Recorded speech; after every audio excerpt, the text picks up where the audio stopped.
Okay, what's going on, guys? This is Rob, and we are back with Venom. Yes, we are, with Venom by Donny Cates. And yeah, I still love this story. And honestly, the ending to this is kinda nuts, so I have no idea what direction Donny Cates is going in. Well, I kinda have a general idea, but regardless, like, I am ecstatic about this whole run. So, picking up where we left off last time, one of the things to keep in mind, we kinda have two plots going at the same time, right? Or two sets of events that are unfolding at the same time. On one side, we have Alchemax. Now, Alchemax, of course, we've talked about them before here on the channel. We haven't gone super in-depth, and we don't really need to go super in-depth here, but the important thing to understand is that Alchemax, well, they're a pretty shady corporation. I mean, they've got their hands in basically everything, but they're kind of an answer to the question, what would happen if some major conglomerate basically existed for the purpose of using all their technology and advancement to basically do shady things?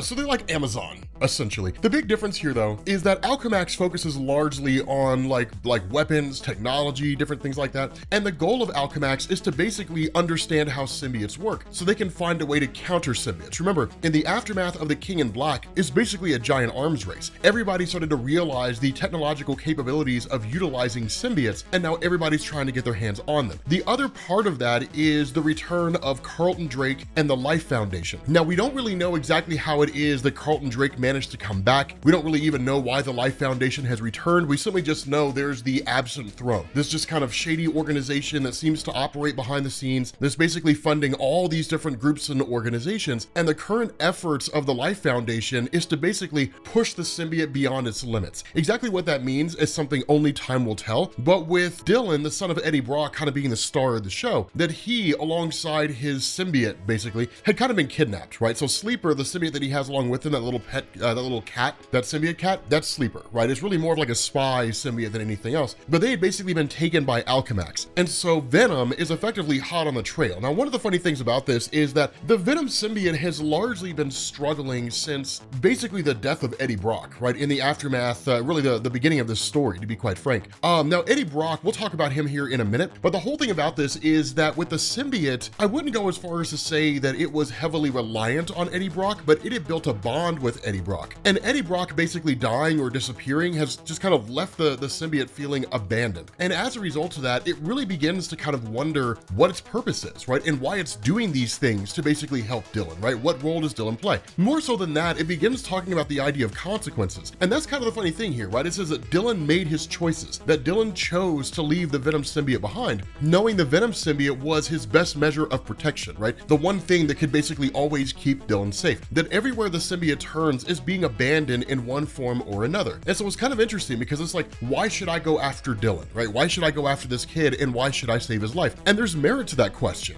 One of the best phrases that I'd ever heard was during the events, or really during the video game, Star Wars Knights of the Old Republic 2, when Kreia had this thing where she was talking about asking for aid. And she made this case of like charity, right? Saying that charity is actually a bad thing, because by giving somebody something they haven't earned, all you've done is make them a target for somebody else. And because they didn't earn the thing they have, they won't know how to keep the thing they have. And so when the time comes where circumstance or people attempt to take that thing away from them, they'll be unable to fight to keep it. And so she says, beware of charity and kindness, lest you do more harm with an open hand than with a clenched fist. And so it's one of those things where it's like Dylan made his choices. Dylan will become stronger because of his ability to overcome his choices, or he will die. And so it's really kind of pushing him to the limit to see what he's really capable of. Now, of course, the Venom symbiote obviously ends up deciding to go after Dylan, which is kind of an interesting thing. But in the midst of it all, suddenly he's met by the forces of the Life Foundation, basically one of them wielding this new kind of technology that allows him to overcome symbiotes, specifically by using a spear that basically emits a sonic pulse, which, as you guys know, sound and fire are the weaknesses of symbiotes. So this is a cool little thing. But switching over to Dylan and the Alchemax lab, Dylan's just being experimented on. This is one of the interesting things about this, is that Liz Allen puts on this very cold and very almost kind of dark and disconnected attitude when it comes to this. And in the realm of science, that's kind of what you have to do, right? You have to remove emotion from the equation, and you have to come to it from the perspective of there is a goal that we're trying to achieve. It doesn't mean lose your humanity. It simply just means you cannot allow yourself to be emotional in conducting an experiment, because your emotions can taint the experiment as much as external factors can. And so with Liz Allen operating in this capacity, understand here, this is not Liz Allen forcing herself to do that. She really is a jerk. Right? Even, you know, if you go when you read the Spider-Man comics by Nick Spencer, and even with Dan Slott and people up to that point, sometimes she was really cool, sometimes she was really, really mean, but have no illusions here, right? Her default state is to be cold. Her default state is to be emotionless, to be removed. That's who she is as a person. And so because of that, it's one of these interesting things because it really shows you what she's about. And that's where she kind of says, like, the experiment has to go on, right? When they're saying like, well, I mean, Dylan's kind of being pushed to his limits, her response is, we have to keep going. And notice this, when she leaves, right? And when she kind of allows herself to just sort of sit for a minute, her response isn't, I can't believe I'm doing this to a kid. Her response is, what have you gotten yourself into, right? It's not really remorse for what she's putting Dylan through. It's, I may have bitten off more than I can chew here, because in reality, all it's going to take is just a cracked piece of glass, and then suddenly all hell breaks loose when the symbiotes come pouring out. And so because of that, kind of switching back over to Venom, there's not a whole lot doing here. If anything, it's designed to show that the Life Foundation has learned a lot since the old Venom Lethal Protector storylines, right? When they were trying to capture the symbiotes, creating symbiotes of their own, different things along those lines. Not only that, this guy's pretty intense in being able to like overcome these different symbiotes, or at least being able to overcome Venom. And one of the things about this that makes it so interesting is that it's not really a circumstance whereby they are there to basically destroy Venom, right? Like Carson's whole thing is like, I was told to come after you, so that's basically what I'm doing. And when the Venom symbiote manages to make its escape, Carlton Drake, of course, appears by way of like a monitoring drone, basically, and says, no, Carson, let it go. Because their goal is not to destroy the symbiote. Their goal is to push the symbiote. Again, why they're doing this, we don't fully know. And so switching back over to Dylan, Dylan begins to realize the totality of the choice that he made, right? That he got himself into this terrible situation and begins kind of reaching out to his dad. Now, of course, Eddie Brock, as far as Dylan's aware, is basically dead. And by all standards of measurement, he is, right? So it's really more of him just kind of musing to himself than anything else, but in saying like, Dad, I'm lost, right? I'm in pain and I'm afraid. When times were rough, I knew you'd come out fighting for the both of us. It was the thing I always held on to. If you're still out there, Eddie Brock, I could use a little help. Now, here's the irony behind this. In truth, Dylan always had his dad to back him up. And so because of that, Dylan never really had to experience what it meant to make it in the world on his own. He never really had to experience what it meant to become a better version of himself. He always had a safe space. And I firmly believe people don't really become or really understand what they're capable of until you remove plan B from the equation, until there is no backup plan, until there is no way for you to make it on your own except for your wits and your fortitude. And that's it. That's all you have, right? Sink or swim, live or die, succeed or fail. And that's it. It's only under those circumstances that people become better. Anything outside of that, and you'll never get 100%, because even if it's only in the back of their mind, they know somebody will save me. And that's not really a source of strength. If anything,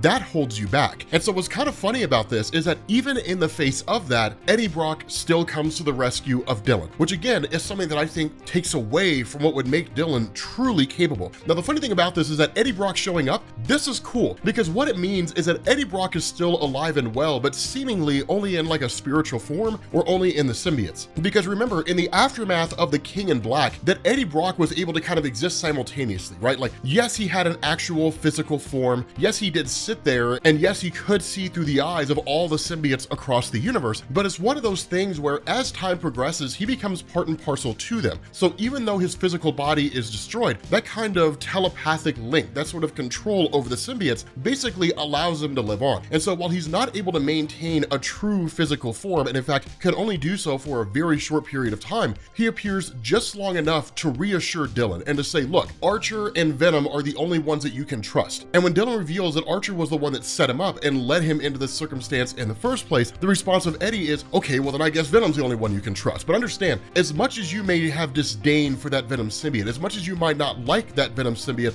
understand that symbiote will come for you, right? It will come for you and it will save you. And it will do that because that symbiote is part of me. And I know that symbiote probably better than it knows itself, that symbiote is not like all the others, that it's different, right? It's experienced things that make it different from the other symbiotes. You are my offspring. You are my son. You are part and parcel to me. And so is that symbiote. And so for no other reason than to honor my memory or because it still cares about me, that symbiote will find you and it will rescue you. And so ultimately, Eddie Brock is the one that basically basically frees Dylan, which is just a ridiculously amazing moment. And then in turn, that Venom symbiote just comes rolling in, right? Just comes running into that place. Now, of course, this also leads to Dylan like knocking out one of the scientists with a fire extinguisher, which is kind of cool. And then as soon as he's like literally cornered, right? Like once he gets to sleeper, it's like, okay, we got to free this guy. But as soon as he's cornered, right? And like all these guns are pointing at him, Liz Allen and all those guys are there. The Venom symbiote comes in and it immediately bonds to Eddie Brock. And the response of Liz Allen is crap, right? And like all these guys are basically screwed because at that point, the Venom symbiote takes over. Now, one of the things about this that's so interesting is the nature of this kind of conversation, right? This sort of narrative, this monologue that says the sequence of complex biological changes that Dylan's unique physiology had set in motion when they first bonded on the night of Eddie Brock's fiery demise finally bears its glorious teeth as Liz Allen and all those around her begin to realize, Carlton Drake, that the symbiote they all knew as Venom is turning into something new, right? It's evolving, it's growing, it's changing because of what the Life Foundation had done to it by way of poking and prodding, right? Pushing it to what we could call its mental limits. And so what you do is you switch over to Carlton Drake and find out that he's basically talking to Meridius. Now, for those of you guys who are kind of like, okay, who in the heck is Meridius? We don't know. We have no idea what this guy's deal is, right? All we know is that seemingly when Eddie Brock had quote unquote died, was kind of just yanked into the ethereal timeline, that ultimately it was one of those things where one, he had been approached or had met with Kang the Conqueror, and Kang was like, what you're doing here is going to end everything. And that Meridius was seemingly on the other part of this, right? That Meridius seemed to basically override Eddie Brock's ability to control the symbiotes, but Meridius himself seems to exist in the far-flung future. So we don't really know this guy's deal, where he comes from, what he's capable of. We don't know if he's some version of Dylan. We don't know if he's some future version of Eddie. We don't know if he is the evolution of the Venom symbiote, and he's literally just solidifying his own existence. We have no clue what's going on with this guy. All we know is that seemingly this guy is the one behind the scenes that's been having Carlton Drake, that one, restored him back to how he looks now, but when he was just kind of torn apart and left in a ruinous state previously, and two, is the reason why the Life Foundation's doing what it's doing, to continue to poke and prod at the Venom symbiote. More so than that, he says everybody here is playing a part, and this part will all come together as a cohesive whole, right? Dylan being taken by Alchemax, being poked and prodded by Liz Allen, being basically subjected to torture,